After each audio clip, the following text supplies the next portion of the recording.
Show की शुरुआत triple H करते हैं। स्टेज पर बिग गोल्ड हैवीवेट चैंपियनशिप भी रखी होती है। अब ऑफिशियल हो चुका है कि world heavyweight championship raw brand पर ही होगी। ट्रिपल एच बताते हैं कि ब्रॉक लेसनर नॉट एलिजिबल हैं ड्राफ्ट के लिए, क्योंकि वो एक फ्री एजेंट के तौर पर काम करेंगे। मतलब कि अब वो दोनों ब्रांड में कभी भी कैसे भी आ जा सकते हैं। नाइट 2 के फर्स्ट राउंड में वो रेहा रिप्ले को रॉ के लिए, यूएस चैंपियन ऑस्टिन थ्योरी को स्मैकडाउन के लिए, सेथ रॉलिंस को रॉ के लिए, शार्लेट फ्लेयर स्मैकडाउन के लिए चुनते हैं। ट्रिपल एच अब वाइज मैन को इंट्रोड्यूस करते हैं। Paul Heyman world heavyweight championship को देख रहे होते हैं और बार बार पलट के उसको घूरते हैं। अब पॉल हेमन रिंग में आ जाते हैं। उन्होंने कहा कि रोमन रेंज और सोलो सिकोआ को ब्लू ब्रांड में ड्राफ्ट कर दिया गया है। साथ ही ऊसोस का डिसीजन भी आज रॉ में हो जाएगा कि वो किस ब्रांड में ड्राफ्ट होंगे। अब पॉल हेमन कहते हैं कि टैग टीम चैंपियनशिप मैच में हार को लेकर वो उनसे अलग से बात करेंगे। पॉल हेमन ने बैकलैश में होने वाले 6 मैन टैग टीम मैच के बारे में बात करी, उसकी एक तरह से हाइप बनाई। पॉल हेमन ने यह भी बताया कि Roman Reigns next week SmackDown में रिटर्न करने वाले हैं और फिर वर्ल्ड हैवीवेट चैंपियनशिप को लेकर की भी पॉल हेमन ने बात करी। पॉल हेमन ने कहा कि नई चैंपियनशिप को लेकर बात करते हुए रॉ रोस्टर पर उन्होंने एक तरह से टारगेट करा। तभी यहाँ सेथ रॉलिंस की एंट्री हो जाती है। सेथ रॉलिंस कहते हैं कि रोमन रेंज काफी खुश होंगे क्योंकि मैं रॉ का पार्ट हूं और रोमन रेंज उनसे अब भागना बंद कर सकते हैं। फॉर्मर चैंपियन ने पॉल हेमन को एडवाइस दी कि वो ब्लड लाइन को टूटने से बचाएं। उन्होंने खुद के चैंपियन बनने का दावा भी करा। तभी यहाँ पॉल हेमन को एक कॉल आया और इसके बाद उन्होंने कहा कि सेथ रॉलिंस ट्राइबल चीफ को गुस्सा दिला रहे हैं। तभी सोलो सिकोआ का म्यूजिक हिट होता है। उन्होंने रिंग में एंट्री करी। पॉल हेमन ने अनाउंस किया कि रोमन रेंज ने Seth Rollins versus solo Sikoa के मैच को बुक किया है। सेथ रॉलिंस ने इस चैलेंज को एक्सेप्ट कर लिया। इसके बाद हमें Morgan Raquel Rodriguez versus Bayley Dakota Kai के बीच एक मैच दिखा। अच्छा मैच दिखा इन दोनों टीम के बीच में। रकील ने अपनी पावर दिखाई। अब मॉर्गन डकोटा पे मूव लगाती हैं। लीगल बैले थी, उन्होंने आके मॉर्गन को रोल करा और इस मैच को जीत लिया। अब ड्राफ्ट के लिए राउंड 2 देखने को मिला, जिसमें रॉ की साइड से पहली pick undisputed tag team champions Kevin Owens और सैमी ज़ैन होते हैं। स्मैकडाउन की तरफ से पहला पिक द ऊसोस। फिर रॉ के लिए Damian Priest, Finn Balor, Dominik Mysterio यानी कि पूरी जजमेंट डे रॉ पर जाती है। स्मैकडाउन में CentOS Escobar, Zelina Vega, Rey Mysterio, Joaquin Wilde, Cruz Del Toro यानी कि LWO स्मैकडाउन के लिए पिक करी जाती है। अब इसके बाद हमें Alpha Academy versus Braun Strowman Ricochet के बीच टैग टीम मैच दिखा। चैड और रिकोशे मैच शुरू करते हैं। दोनों ने अच्छा परफॉर्म करा। वहीं ओटिस और ब्रॉन स्ट्रॉमैन भी आमने सामने आते हैं। पहले ओटिस थोड़े हावी दिखाई दिए। ब्रॉन स्ट्रॉमैन ने फिर अपनी पावर दिखाते हुए पलटवार करा। मैच के एंड फेस में रिकोशे ने ब्रॉन स्ट्रॉमैन के ऊपर से चढ़ के ओटिस को मूव दिया और मैच जीत लिया।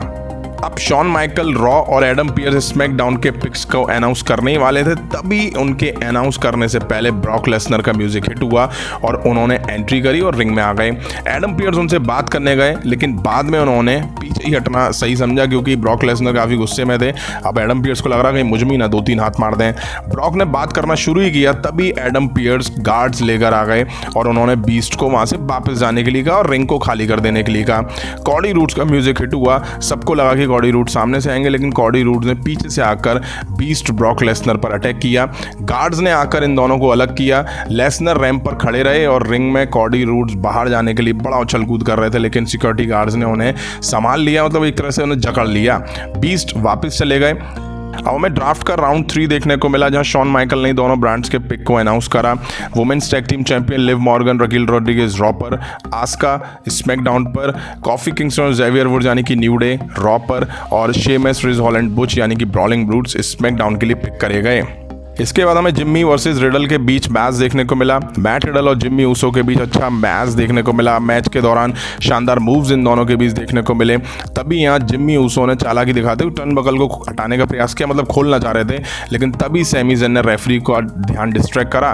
केविन ओवेंस ने जिम्मी ऊसो पर अटैक कर दिया। इसका फायदा रिडल को हुआ। जिम्मी ऊसो पर ब्रो डायरेक्ट मूव लगाया, पिन करके यहाँ मैच को जीत लिया।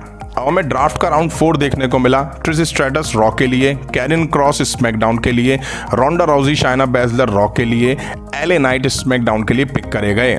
अब मिज द मिज शो में हमें दिखाई दिए, वो आके सभी फैंस का वेलकम करते हैं और आज के अपने गेस्ट शिंस्के नाकामुरा को अनाउंस करते हैं। मिज ने अपनी तारीफ की और साथ ही नाकामुरा को अपने साथ जोड़ने का ऑफर दिया। मिज ने कहा कि रॉ में आपको एक पार्टनर की ज़रूरत होती है, इसलिए मुझे तुम चुन सकते हो। हालांकि नाकामुरा ने अपनी जापानीज़ लैंग्वेज में शायद मिज की बुरी तरीके से बेइज्जती कर दी। अब मिज को काफ़ी गुस्सा आ रहा था, वो शिंस्के नाकामुरा पर अटैक करने गए। नाकामुरा ने फाइट बैक करा और मिज पर उन्होंने किनशासा हिट करके ढेर कर दिया। अब हमें ओमास वर्सेस लोकल सुपरस्टार के बीच एक मैच दिखा। अब ओमास के आगे कहाँ किसी की चलने वाली है, खास करके लोकल रेसलर की। ओमास ने लोकल सुपरस्टार को मसल के रख दिया और यहाँ मैच जीत लिया। हमें ड्राफ्ट का राउंड 5 देखने को मिला, जहां पे हमें ब्रॉन स्ट्रोमैन रिकोशे रॉ के लिए, शॉर्ट जी स्मैकडाउन के लिए, ब्रॉन्सन रीड रॉ के लिए और प्रीटी डेडली स्मैकडाउन के लिए पिक करे गए। अब Damian Priest, Rhea Ripley, Finn Balor, Dominik Mysterio यानी कि पूरा जजमेंट डे रिंग में एंटर होता है।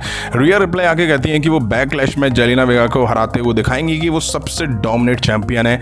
फिन बैलर ने बैड बनी के बारे में बात की और कहा कि डेमियन प्रीस्ट उसे सबक सिखा देगा। डेमियन प्रीस्ट ने स्पेनिश में बात करते हुए बैड बनी की बुरी तरीके से बेइज्जती करी और साथ ही उन्हें वार्निंग भी दे डाली। डोमिनिक ने जैसे ही बात करना शुरू किया तभी क्राउड ने उन्हें बू करना शुरू कर दिया। अब डोमिनिक ने अपने फादर को टारगेट करा, तभी रे मिस्टीरियो, सैंटोस एस्कोबार और जेलिना वेगा एक साथ एंटर होते हैं। रे मिस्टीरियो कहते हैं बेटा कोई भी भाग नहीं रहा है, कोई भी छुप नहीं रहा है। वो कहते हैं गनीमत है कि हम दोनों सेम ब्रांड में नहीं हैं, क्योंकि मैं रेसलमेनिया में तुम्हारी हालत खराब करी वो काफ़ी नहीं थी, तो तुम गलत हो। जेलिना वेगा रिया रिप्ले का चैंपियनशिप छीनने वाली है। जब बैड बनी डेमियन प्रीस्ट को हराएगा तो और भी मजा आएगा। मुझे लगता है कि बनी के रास्ते में जो आ रहा है वो सबसे बड़ा बेवकूफ़ है। इसके बाद हमें LW वर्सेस जजमेंट डे के बीच मिक्स टैग टीम मैच दिखा। शुरू में इस मैच में फेस टीम का बोलबाला रहा, वहीं जजमेंट डे के हर मैच का एंड सेम तरीके से देख देख के भाई मैं तो अब पक चुका हूं।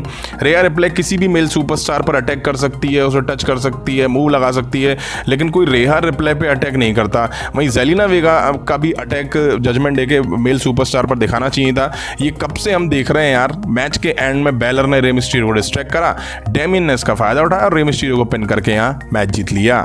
अब हमें कॉडी रूड्स बैक स्टेज दिखे।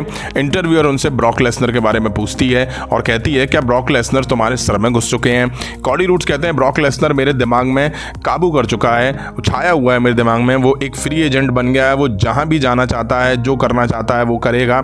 उसने ये कमा लिया है, बट अब बैकलैश में उसकी सारी असलियत सामने ले आऊँगा। वो जितना बड़ा ढिंडोरा बना हुआ है, लोगों ने उसे ऐसा बना दिया है कि उसे कोई हरा नहीं सकता। मैं सबको गलत साबित करूँगा और वो इंसान है और इंसान भी हारते हैं।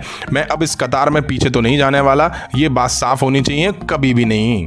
अब ड्राफ्ट के लिए हमें राउंड 6 देखने को मिला, जहां पे अल्फा अकेडमी रॉ के लिए, रिक बूग्स स्मैकडाउन के लिए, कटाना चांस और कैरन कार्टर रॉ के लिए, कैमरन ग्राइम्स स्मैकडाउन के लिए पिक करे गए। अब टाइम था मेन इवेंट का, जहां हमें solo Sikoa versus Seth Rollins के बीच मैच देखने को मिला। सैथ रॉलिंस शुरू में सोलो सिकोआ को चकमा देते हैं, करते हैं। सोलो की ये देख देख के खिसक जाती है। वो सैथ रॉलिंस पर अटैक करते हैं, सैथ रॉलिंस भी काउंटर करते हैं और 3 सुसाइड डाइव सोलो सिकोआ पर लगाते हैं। रिंग में आते ही सोलो समोन ड्रॉप लगा देते हैं। सोलो सैथ रॉलिंस की हालत खराब कर रहे थे और सैथ रॉलिंस भी अभी हंस रहे थे, जिस वजह से सोलो सिकोआ की और किलस जाती है। रिंग में सैथ रॉलिंस सोलो सिकोआ को सुपर किक देते हैं, तभी ऊसोस आके सैथ रॉलिंस पर अटैक कर देते हैं और ये मैच डिस्क्वालिफिकेशन की वजह से सैथ रॉलिंस जीत जाते हैं।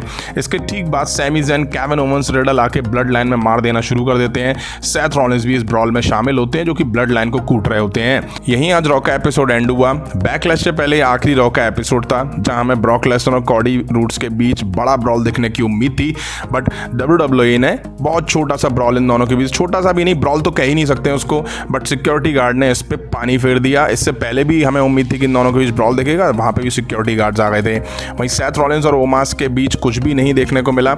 मेन इवेंट में solo Sikoa versus Seth Rollins के बीच मैच देखने को मिला, जो कि बढ़िया चल रहा था और हर बार की तरह ऊसोस ने यहाँ दखल दिया और मैच को बर्बाद करके रख दिया। वहीं ड्राफ्ट के लिए 6 राउंड में काफ़ी सारे सुपरस्टार पिक करे गए, जिसमें काफ़ी सारे सुपरस्टार NXT के भी हैं, सिंगल सुपरस्टार भी हैं, टैग टीम भी हैं। अब मुझे समझ नहीं आता, जो मेन रोस्टर में पहले से सुपरस्टार हैं उनको मौका नहीं मिल पा रहा है, तो ये NXT के जो सुपरस्टार भर भर के मेन रोस्टर में ट्रिपल एच लाए हैं उनको कैसे मौका देंगे। अब आपको कैसा लगा रॉ का एपिसोड, कमेंट करके जरूर बताइएगा। अभी की वीडियो में इतना ही। पसंद आया तो लाइक और शेयर करें, उस तरह की इंटरेस्टिंग अपडेट्स के लिए चैनल को सब्सक्राइब करें, बेल आइकन को प्रेस करें। मिलता हूँ नेक्स्ट वीडियो में। Thank you.